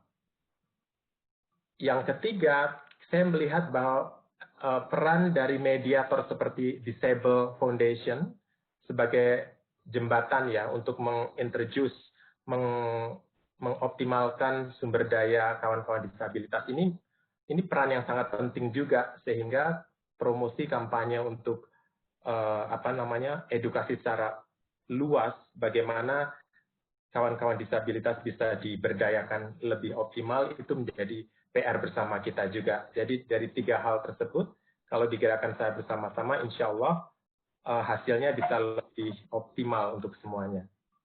Itu saja Mbak Adel, dan terima kasih buat kawan-kawan semua. Thank you. Oke, terima kasih Mas Kabul. Sudah sangat komplit sekali ya saya jadi sangat optimis nih bahwa Indonesia bisa menggerakkan perusahaan-perusahaan ini lebih inklusi dengan mengubah mindset dari tidak hanya HR, tapi juga bagaimana perusahaan-perusahaan dari kebijakan, termasuk juga penganggaran. Karena penganggaran ini sebenarnya berhubungan aksesibel terhadap pekerjaan mereka. Misalnya orang yang low vision ataupun netral, mereka membutuhkan akses komputer yang berbeda. Maka penganggaran juga dibutuhkan di sini. Jadi memang komitmen tidak hanya fokus kepada hiring, tapi juga penganggaran supporting untuk akomodasi, termasuk penyediaan toilet. Bisa jadi toiletnya selama ini cuma laki-laki perempuan. Ternyata butuh toilet yang untuk akses disabilitas. Nah, bagaimana kesiapan perusahaan juga dalam penganggaran tersebut? Satu hal yang menjadi challenging atau tantangan, ya, mungkin ini menjadi pemikiran bersama adalah untuk teman-teman disabilitas psikososial. Disabilitas psikososial adalah teman-teman survivor dari schizofren, ODGJ, bipolar, dan juga masalah gangguan kepribadian. Sering sekali stigma ini juga terbatas di lini perusahaan, bahkan dari HR sendiri bisa menolak dengan kriteria sehat jasmani dan rohani.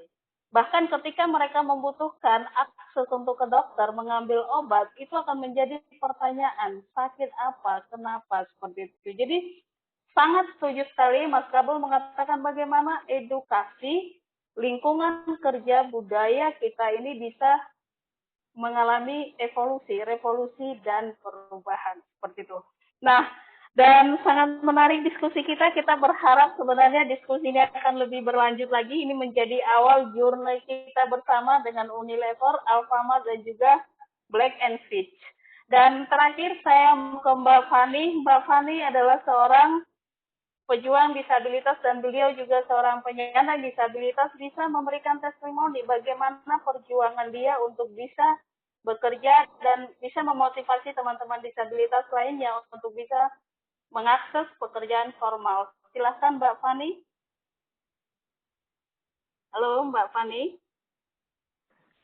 Pejuang ya, pejuang penyintas. Yeah. Penyintas, expert. Iya. Terima kasih Mbak Adel. Untuk teman-teman disabilitas yang hadir pada sesi hari ini, tetap semangat, tetap persiapkan. Karena orang sukses itu bisa besar karena persiapan yang matang. Dan juga teman-teman harus yakini ketika pintu sudah terbuka, teman-teman harus pastikan teman-teman siap. Karena di sini kami dari Disable Foundation dan Humanity Inclusion sangat berkomitmen untuk teman-teman disabilitas bisa mengakses ke pekerjaan yang layak. Dan teman-teman mesti ingat juga bahwa orang yang sukses itu bukan orang yang pintar, tetapi orang yang gigih dan selalu berjuang dan belajar dari kesalahan. Tetap semangat. Oke, terima kasih Mbak Adel. Ya, terima kasih Mbak Fani. Jadi betul-betul ya, kita memang gigih, berjuang, tetap semangat, kesempatan ada. Dan terima kasih Bapak Ibu, saya dari Humanity Inclusion dan juga teman-teman para penulis, mohon maaf jika ada dalam penyampaian kesalahan penyebutan nama, ataupun ada kata-kata yang tidak berkenan dalam sesi webinar ini, saya mohon maaf, dan kedepannya juga kita akan tetap berinteraksi. Dan kami dari Humanity Inclusion dan Disable juga kita memiliki partnership dengan perusahaan-perusahaan, jadi kita membantu, meng-coaching, mendampingi perusahaan untuk bisa memiliki jurnal bersama tentang bagaimana kita bisa inklusi di perusahaan. Jadi jangan sungkan untuk mengkontak kami, baik perusahaan-perusahaan yang berpartisipasi sebagai peserta juga di sini. Selama program ini kita memberikan diskusi ataupun coaching pendampingan dan menyiapkan tenaga kerja semuanya free gratis. Karena ini adalah bagian program dari Humanity Inclusion dengan program Maju Bersama. Terima kasih. Selamat sore dari saya. Saya kembalikan ke Mas Hadi.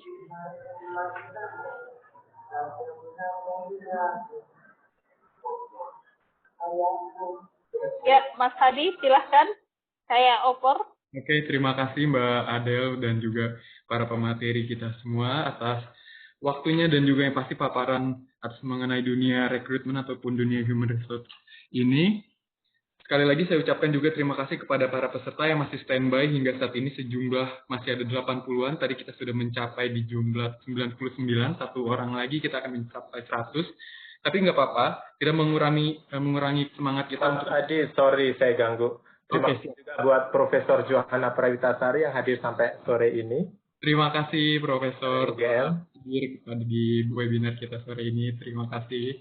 Dan sekali lagi saya ucapkan terima kasih. Mungkin kita akan ketemu lagi di lain kesempatan pada webinar-webinar selanjutnya.